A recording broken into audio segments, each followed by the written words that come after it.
पाठ 21 गोदान। इधर एक शक्कर का मिल खुल गया था। उसके कारिंदे और दलाल गांव गांव घूमकर किसानों की खड़ी ऊख मोल ले लेते थे। वही मिल था जो मिस्टर खन्ना ने खोला था। एक दिन उसका करिंदा इस गांव में भी आया। किसानों ने जो उसे भाव तोल किया तो मालूम हुआ गुड़ बनाने में कोई बचत नहीं है। जब घर में ऊख पेर कर भी यही दाम मिलता है तो पेरने की मेहनत क्यों उठाई जाए। सारा गांव खड़ी ऊख बेचने को तैयार हो गया।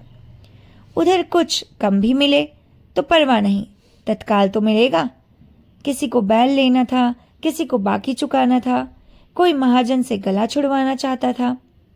होरी को बैलों की गोई लेनी थी। अब की ऊख की पैदावार अच्छी ना थी, इसलिए यह डर था कि माल ना पड़ेगा। और जब गुड़ के भाव चीन मिल की चीनी मिलेगी तो गुड़ लेगा ही कौन। सभी ने बयाने से ले लिया। होरी को कम से कम 100 रुपए की आशा थी। उसमें एक मामूली गोई आ जाएगी। लेकिन महाजनों को क्या करे। दाता दीन, मंगरू, दुलारी, झिंगुरी सिंह सभी तो प्राण खा रहे थे। अगर महाजनों को देने लगे तो 100 रुपए सूद भर भी ना होंगे। कोई ऐसी जुगुत न सूझती थी कि ऊख के रुपए हाथ आ जाएं और किसी को खबर ना हो। जब बैल घर आएंगे तो कोई क्या कर लेगा। गाड़ी लदेगी तो सारा गांव देखेगा ही। तौल पर जो रुपए मिलेंगे वह सबको मालूम हो जाएंगे। संभव है मंगरू और दाता दीन हमारे साथ साथ रहें। इधर रुपए मिले, उधर उन्होंने गर्दन पकड़ी। शाम को गिरधर ने पूछा, तुम्हारी ऊख कब तक जाएगी होरी काका?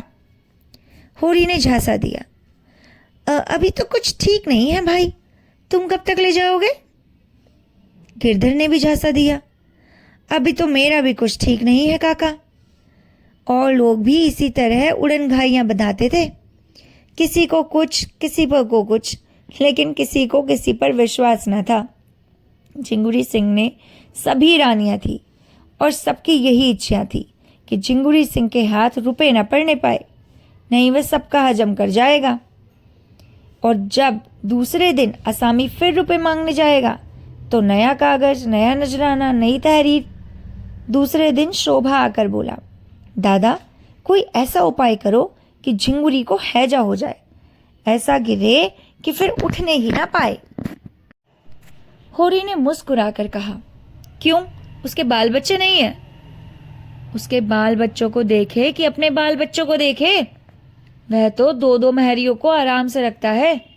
यहाँ तो एक को रूखी रोटी भी मयस्सर नहीं, सारी जमा ले लेगा, एक पैसा भी घर ना लाने देगा। मेरी तो हालत और खराब है भाई, अगर रुपए हाथ से निकल गए तो मैं तबाह हो जाऊंगा। गोई के बिना तो काम न चलेगा। अभी तो 2-3 दिन ऊख धोटे लगेंगे। जो ही सारी ऊख पहुंच जाए तो जमादार से कहें कि भैया कुछ ले ले, मगर ऊख चौपट तोल दे, दाम पीछे देना। इधर झिंगुरी से कह देंगे अभी रुपए नहीं मिले। होरी ने विचार करके कहा, झिंगुरी सिंह, हमसे तुमसे कोई चुगुना चतुर है। शोभा जाकर मुनीम से मिलेगा और उससे रुपए ले लेगा। हम तुम ताकते रह जाएंगे। जिस खन्ना बाबू का मिल है उन्हीं खन्ना बाबू की महाजोनी कोठी भी है, दोनों एक हैं। शोभा निराश होकर बोला, ना जाने इन महाजनों ने भी कभी गला छूटेगा भी या नहीं। होरी बोला, इस जन्म में तो कोई आशा नहीं है भाई। हम राज नहीं चाहते, भोग विलास नहीं चाहते, खाली मोटा झोटा पहनना, मोटा झोटा खाना, मर्जात के साथ रहना चाहते हैं, वो भी नहीं सदता। शोभा ने धूर्तता के साथ कहा, मैं तो दादा इन सबों की अब की चकमा दूंगा। जमादार को कुछ दे दिलाकर इस बात पर राजी कर लूंगा कि रुपए के लिए हमें खूब दौड़ाएं। झिंगुरी कहाँ तक दौड़ेंगे? होरी ने हंसकर कहा, यह सब कुछ ना होगा भैया, कुशल इसी में है कि झिंगुरी सिंह के हाथ पांव जोड़ो। हम जाल में फंसे हुए हैं, जितना ही फड़फड़ाओगे उतना ही और जकड़ते जाओगे। तुम तो दादा बूढ़ों की सी बात कर रहे हो। कटघरे में फंसे बैठे रहना तो कायरता है। फंदा और जकड़ जाए बला से, पर गला छुड़ाने के लिए तो और जोर लगाना पड़ेगा। यही तो झिंगुरी घर द्वार नीलाम करा लेंगे। करा ले नीलाम। मैं तो चाहता हूं हमें कोई रुपए ना दे, हमें भूखों मरने दे, लाते खाने दे, एक पैसा भी उधार ना दे। लेकिन पैसे वाले उधार ना दे तो सूद कहां से मिलेगा? एक हमारे ऊपर दावा करता है, दूसरा हमें कुछ कम सूद पर रुपए उधार देकर अपने जाल में फंसा लेता है। मैं तो उसी दिन रुपए लेने जाऊंगा जिस दिन झुंगरी कहीं चला गया होगा। होरी मन का विचलित हुआ। वह भी बोला, हाँ ये तो ठीक बोला। ऊख तुलवा देंगे, रुपए दाव घात देकर ले आएंगे। बस बस यही चाल चलो। दूसरे दिन प्रातःकाल गांव में कई आदमियों ने ऊख काटनी शुरू की। होरी भी अपने खेत में गंडासा लेकर पहुंचा। उधर से शोभा भी उसकी मदद करने आ गया। पुनिया, झुनिया, धनिया, सोना सभी खेत में आ पहुंची। कोई ऊख काटता था, कोई छीलता था, कोई पुले बांधता था। महाजनों ने जो ऊख कटते देखी तो पेट में चूहे दौड़े। एक तरफ से दुलारी दौड़ी, दूसरी तरफ से मंगरू साह, तीसरी ओर से माता दीन और पटेश्वरी और झिंगुरी के पियादे। दुलारी हाथ पांव के मोटे मोटे चांदी के कड़े पहने, कानों में सोने के झुमके, आंखों में काजल लगाए, बूढ़े यौवन को रंगे रंगाए आकर बोला, पहले मेरे रुपए दे दो, तब ऊख काटने दूंगी। मैं जितना ही गम खाती हूं उतना ही तुम शेर होते हो। 2 साल से एक धेला सूद नहीं दिया, 50 तो मेरे सूद के होते हैं। होरी ने घिघिया कर कहा, भाभी ऊख काट लेने दो, इनके रुपए मिलते हैं तो जितना हो सकेगा तुमको भी दूंगा। ना गांव छोड़कर भागा जाता हूँ, ना इतनी जल्दी मौत ही आई जाती है। खेत में खड़ी ऊख तो रुपए ना देगी। दुलारी ने उसके हाथ से गंडासा छीन कर कहा, नीयत इतनी खराब हो गई है तुम लोगों की, तभी तो बरकत नहीं होती। आज 5 साल हुए, होरी ने दुलारी से 30 रुपए लिए थे। 3 साल में उसके 100 रुपए हो गए, तब स्टाम्प लिखा गया। 2 साल में उस पर 50 रुपया सूद चढ़ गया था। होरी बोला, सहुआई नीयत तो कभी खराब नहीं की, और भगवान चाहेंगे तो पाई पाई चुका दूंगा। हाँ आजकल तंग हो गया हूं, जो चाहे कह लो। सहुआइन को जाते देर नहीं हुई कि मंगरू साह पहुंचे। काला रंग, तोंत कमर के नीचे लटकती हुई, 2 बड़े बड़े दांत सामने जैसे काट खाने को निकले हुए, सर पर टोपी, गले में चादर। उम्र अभी 50 से ज्यादा नहीं, पर लाठी के सहारे चलते थे। गठिया का मरज हो गया था, खांसी भी आती थी। लाठी टेक कर खड़े हो गए और होरी को डांट बताई, पहले हमारे दे रुपए होरी, तब ऊख काटो। हमने रुपए उधार दिए थे, खैरात नहीं दी। 3 साल हो गए, न सूद न ब्याज। मगर यह न समझना तुम मेरे रुपए हजम कर जाओगे, मैं तुम्हारे मुर्दे से भी वसूल कर लूंगा। शोभा मस्खरा था, बोला, तब काहे को घबराते हो साहजी, इनके मुर्दे से ही वसूल कर लेना। नहीं 1-2 साल के आगे पीछे दोनों ही सरग में पहुंच जाओगे, वही भगवान के सामने अपना हिसाब चुका लेना। मंगरू ने शोभा को बहुत बुरा बुरा कहा, जमादार, बेमार, बेईमान इत्यादि। लेन की बैर तो तुम हिलाते हो, जब देने की बात आती है तो गुर्राते हो। घर बिकवा लूंगा, बैल बधिया नीलाम करा लूंगा। शोभा ने फिर छेड़ा, अच्छा ईमान से बताओ साहू, कितने रुपए दिए थे जिनके अब 300 रुपए हो गए हैं? जब तुम साल के साल सूद ना दोगो तो आप ही बढ़ेगे। पहले पहल कितने रुपए दिए थे तुमने? 50 ही तो। कितने दिन हुए यह भी तो देखो, 5-6 साल हुए होंगे। 10 साल हो गए पूरे, 11वां जा रहा है। 50 रुपए के 300 रुपए लेते तुम्हें जरा सी शर्म नहीं आती? शर्म कैसी, रुपए दिए हैं, खैरात मांगते हैं। होरी ने इन्हें भी चिरौरी बिनती करके विदा किया। दाता दीन ने होरी के सांचे में खेती की थी, बीज देकर आधी फसल ले लेंगे। इस वक्त कुछ छेड़छाड़ करना नीति विरुद्ध था। झिंगुरी सिंह ने मिल के मैनेजर से पहले ही सब कुछ कह सुन रखा था। उनके प्यादे गाड़ियों पर ऊंख लदवा कर नाव में पहुंचा रहे थे। नदी गांव से आध मील पर थी। एक गाड़ी दिन भर में 7-8 चक्कर लगा लेती थी और नाव एक खेवे में 50 गाड़ियों का बोझ लाद लेती थी। इसी तरह किफायत पड़ती थी। इस सुविधा का इंतजाम करके झिंगुरी सिंह ने सारे इलाके को एहसान से दबा दिया था। तोड़ शुरू होते ही झिंगुरी सिंह ने मिल के फाटक पर आसन जमा लिया। हर एक की ऊख तुलाते थे, दाम का पुर्जा लेते थे, खजांची से रुपए वसूल करते थे और अपना पावना काटकर आसामी को दे देते थे। आसामी कितना ही रोए चीखे, किसी की न सुनते थे। मालिक का यही हुक्म था, उनका क्या बस। होरी को 120 रुपए मिले। उसमें से झिंगुरी सिंह ने अपने पूरे रुपए सूद समेत काटकर कोई 25 रुपए होरी के हवाले किए। होरी ने रुपए की ओर उदासीन भाव से देखा और कहा, यह लेकर मैं क्या करूंगा ठाकुर, तुम भी ले लो, मेरे लिए मजूरी बहुत मिलेगी। झिंगुरी ने 2500 रुपए लेकर जमीन पर फेंक कर कहा, लो ये फेंक दो, तुम्हारी खुशी। तुम्हारे कारण मालिक की घुड़कियां खाई और अभी राय साहब सर पर सवार है कि डांड के रुपए अदा करो। तुम्हारी गरीबी पर दया करके इतने रुपए दिए देता हूँ, नहीं एक धेला भी ना देता। अगर राय साहब ने सख्ती की तो उल्टे और घर से देने पड़ेंगे। होरी ने धीरे से रुपए उठा लिए और बाहर निकला कि नौखेराम ने ललकारा। होरी ने जाकर 2500 रुपए उनके हाथ पर रख दिए और बिना कुछ कहे जल्दी से भाग गया। उसका सर चक्कर खा रहा था। शोभा को इतने ही रुपए मिले थे। वह बाहर निकला तो पटेश्वरी ने घेरा। शोभा बदल गया, बोला, मेरे पास रुपए नहीं है, तुम्हें जो करना है कर लो। पटेश्वरी ने गर्म होकर कहा, ऊख बेची है कि नहीं? हाँ बेची है। तुम्हारा यही वादा तो था, ऊख बेचकर रुपया दूंगा। हाँ था तो, फिर क्यों नहीं देते? और सब लोगों को दिए हैं कि नहीं? हाँ दिए हैं। तो मुझे क्यों नहीं देते? मेरे पास अब जो कुछ बचा है वह बाल बच्चों के लिए है। पटेश्वरी ने बिगड़ कर कहा, तुम रुपए दोगे शोभा, और हाथ जोड़कर और आज ही।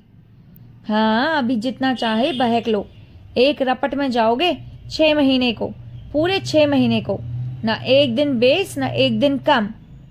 यह जो नित्य जुआ खेलते हो वह एक रुपट में निकल जाएगा। मैं जमींदार या महाजन का नौकर नहीं हूँ, सरकार बहादुर का नौकर हूँ, जिसका दुनिया भर में राज है और जो तुम्हारे महाजन और जमींदार दोनों का मालिक है। पटेश्वरी लाला आगे बढ़ गया।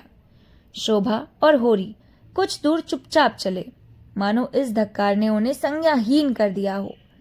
तब होरी ने कहा, शोभा इसके रुपए दे दो, समझ लो ऊख में आग लग गई थी। मैंने भी यही सोचकर मन को समझाया। शोभा ने आहंत कंठ से कहा, हाँ दे दूंगा, ना दूंगा तो जाऊंगा कहाँ। सामने से गिरधर ताड़ी पीर झूमे आ रहा था। दोनों को देखकर बोला, झिंगुरिया ने सारे का सारा ले लिया होरी काका, चबेना को भी एक पैसा न छोड़ा, हत्यारा कहीं का। रोया गिड़गिड़ाया पर इस पापी को दया न आई। शोभा ने कहा, ताड़ी तो पिए हुए हो, उस पर कहते हो एक पैसा भी न छोड़ा। गिरधर ने पेट दिखाकर कहा, सांझ हो गई, जो पानी की बूंद भी कंठ तले गई हो तो गौ मांस बराबर। एक इकन्नी मुंह में दबा ली थी, उसकी ताड़ी पी ली। सोचा साल भर पसीना गारा है तो एक दिन ताड़ी पी लूं, मगर सच कहता हूं नशा नहीं है। एक आने में क्या नशा होगा। हाँ झूम रहा हूं, जिसमें लोग समझे खूब पिए हुए है। बड़ा अच्छा हुआ काका, बेबाकी हो गई। 20 लिए उसके 160 भर, कुछ हद है। घोरी घर पहुंचा तो रूपा पानी लेकर दौड़ी। सोना चिलम भर लाई। धनिया ने चबेना और नमक लाकर रख दिया। सभी आशा भरी आंखों से उसकी ओर ताकने लगे। जुनिया भी चौखट पर खड़ी खो गई। होरी उदास बैठा था। कैसा मुंह हाथ धोए, कैसे चबेने खाए। ऐसा लज्जित और ग्लानित था मानो हत्या करके आया हो। धनिया ने पूछा, कितने की तौल हुई? 120 लुटे, पर वह सब वहीं लुट गए, धेला भी ना बचा। धनिया सर से पांव तक भस्म हो गई। मन में ऐसा उद्वेग उठा कि अपना मुंह नोच ले। बोली, तुम जैसा घामड़ आदमी भगवान ने क्यों रचा? कहीं मिलते तो उनसे पूछते, तुम्हारे साथ सारी जिंदगी तलक हो गई। भगवान मौत भी नहीं देते कि जंजाल से जान छूटे। उठाकर सारे रुपए बहनोइयों को दे दिए। अब और कौन आदमी है जिससे गोई आएगा? अरे हल में क्या मुझसे जोतोगे या आप जोतोगे? मैं कहती हूं तुम बूढ़े हुए, तुम्हें इतनी अकल भी नहीं आई कि गोई भर के रुपए तो निकाल लेते। कोई तुम्हारे हाथ से छीन थोड़े लेता। पूस की है ठंग और किसी पर देह का लत्ता नहीं। ले जाओ, सबको नदी में डुबा दो। सिसक सिसक कर मरने से तो एक दिन में मर जाना अच्छा है। कब तक पुआल में घुसकर रात काटेंगे? पुआल में घुस भी लें तो पुआल खाकर तो न रहा जाएगा। तुम्हारी इच्छा हो घास ही खाओ, हमसे तो न घास खाई जाएगी।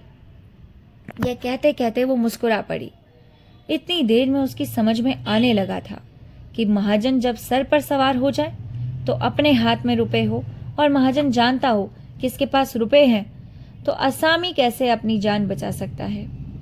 होरी सर नीचा किए अपने भाग्य को रो रहा था। धनिया का मुस्कुराना उससे देखा ना गया। बोला, मजूरी तो मिलेगी, मजूरी करके खाएंगे। धनिया ने पूछा, कहाँ है इस गांव में मजूरी? और कौन मुंह लेकर मजूरी करोगे? मैं तो नहीं कहलाते। होरी ने चिलम के कई कश लगाकर कहा, मजूरी करना कोई पाप नहीं है। मजूर बन जाए तो किसान हो जाता है, किसान बिगड़ जाए तो मजूर हो जाता है। मजूरी करना भाग्य में ना होता तो यह विपत क्यों आती? क्यों गाय मरती? क्यों लड़का नालायक निकल जाता? धनी ने बहू और बेटियों की ओर देखकर कहा, तुम सबके सब क्यों घेर खड़ी हो? जाकर अपना अपना काम देखो। वह और है जो हाट बाजार से आते हैं तो बाल बच्चों के लिए 2-4 पैसे की कोई चीज लाते हैं। यहाँ तो यह लोभ भी लग रहा है कि रुपए कैसे तुड़ाए। एक कम ना हो जाए, इसी से इनकी कमाई में बरकत नहीं होती। जो खर्च करते हैं उन्हें मिलता है, जो ना खा सके उन्हें ना पहन सके, उन्हें रुपए ही क्यों, जमीन में गाड़ने के लिए? होरी ने खिलखिलाकर पूछा, कहाँ है वो गाड़ी हुई थाती? कहाँ रखी है वह होगी? रोना तो यही है, ये जानते हुए भी पैसों के लिए मरते हो। 4 पैसे की कोई चीज लाकर बच्चों के हाथ पर रख देते तो पानी में न पड़ जाते। जुंगरी से तुम कह देते कि 1 रुपया मुझे दे दो, नहीं मैं तो पानी ना पैसा ना दूंगा। जाकर अदालत में लेना तो वह जरूर दे देता। होरी लज्जित हो गया। अगर वह झल्लाकर 2500 रुपए नौखे राम को ना दे देता तो नौखे क्या कर लेता? बहुत होता बकाया पर 2-4 आना सूद ले लेता, मगर अब तो चूक हो गई। जुनिया ने भीतर जाकर सोना से कहा, मुझे तो दादा पर बड़ी दया आती है। बेचारे दिन भर के थके मांदे घर आए हैं। अम्मा कोसने लगी, महाजन गला दबाए था। क्या करते बेचारे? तो बैल कहाँ से आएंगे? महाजन अपने रुपए चाहता है, उसे तुम्हारे घर के दुखड़ों से क्या मतलब? अम्मा वही होती तो महाजन को मजा चखा देती, अभागा रोकर रह जाता। जुनिया ने दिल लगी की, तो यहाँ रुपए की कौन कमी है? तुम महाजन से जरा हंसकर बोल दो, देखो सारे रुपए छोड़ देता कि नहीं। सच कहती हूं, दादा का सारा दुख दलिद्दर दूर हो जाएगा।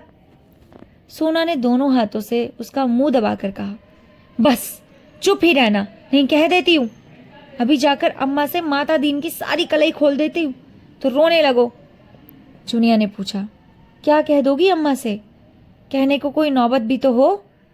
जब वे किसी बहाने से घर में आ जाते हैं तो क्या कह दूं कि निकल जाओ? फिर मुझसे कुछ ले तो नहीं जाते, कुछ अपना दे ही जाते हैं। सिवाय मीठी मीठी बातों के वे दुनिया से कुछ नहीं पाते, और अपनी मीठी बातों के महंगे दामों में बेचना मुझे आता है। मैं ऐसे अनाड़ी नहीं हूं कि किसी के झांसे में आ जाऊं। हाँ, जब जान जाऊंगी कि तुम्हारे भैया ने वहां किसी को रख लिया है तब की नहीं चलाती, तब मेरे ऊपर किसी का कोई बंधन न रहेगा। अभी तो मुझे विश्वास है कि वह मेरे हैं और मेरे ही कारण उन्हें गली गली ठोकर खानी पड़ रही है। हंसने बोलने की बात न्यारी है, पर मैं उनसे विश्वासघात न करूंगी। जो 1 से 2 का हुआ वह किसी का नहीं रहता। शोभा ने आकर होरी को पुकारा और पटेश्वरी के रुपए उसके हाथ में रखकर बोला, भैया तुम जाकर ये रुपए लाला को दे दो, मुझे उस घड़ी ना जाने क्या हो गया था। होरी रुपए लेकर उठा ही था, शंख की ध्वनि कानों में आई। गांव से उस सिरे पर ध्यान सिंह नाम के एक ठाकुर रहते थे। पलटन में नौकर थे और कई दिन हुए 10 साल के बाद रजा लेकर आए थे। बगदाद, अदन, सिंगापुर, बर्मा चारों तरफ घूम चुके थे। अब ब्याह करने की धुन में थे, इसलिए पूजा पाठ करके ब्राह्मणों को प्रसन्न रखना चाहते थे। होरी ने कहा, जान पड़ता है 7 अध्याय पूरे हो गए, आरती हो रही है। शोभा बोला, हाँ जान तो पड़ता है, चलो आरती ले लो। होरी ने चिंतित भाव से कहा, तुम जाओ, मैं थोड़ी देर में आता हूं। ध्यान सिंह जिस दिन आए थे, सबके घर सेर सेर भर मिठाई बहना भेजी थी। होरी के जब कभी रास्ते मिल जाते तो कुशल पूछते। उनकी कथा में जाकर आरती में कुछ ना देना अपमान की बात थी। आरती का थाल उन्हीं के हाथ में होगा। उनके सामने होरी कैसी खाली हाथ आरती ले लेगा। इससे तो कहीं अच्छा है वह कथा में जाए ही नहीं। इतने आदमियों में उसे क्या याद आएगी कि होरी नहीं आया। कोई रजिस्टर लिए तो नहीं बैठा कि कौन आया कौन नहीं आया। वह जाकर खाट पर लेटा रहा, मगर उसका हृदय महसूस महसूस कर जाता रहा। उसके पास एक भी पैसा नहीं है। तांबे का एक पैसा आरती के पुण्य और महात्म्य का उसे बिल्कुल ध्यान न था। बात थी केवल व्यवहार की।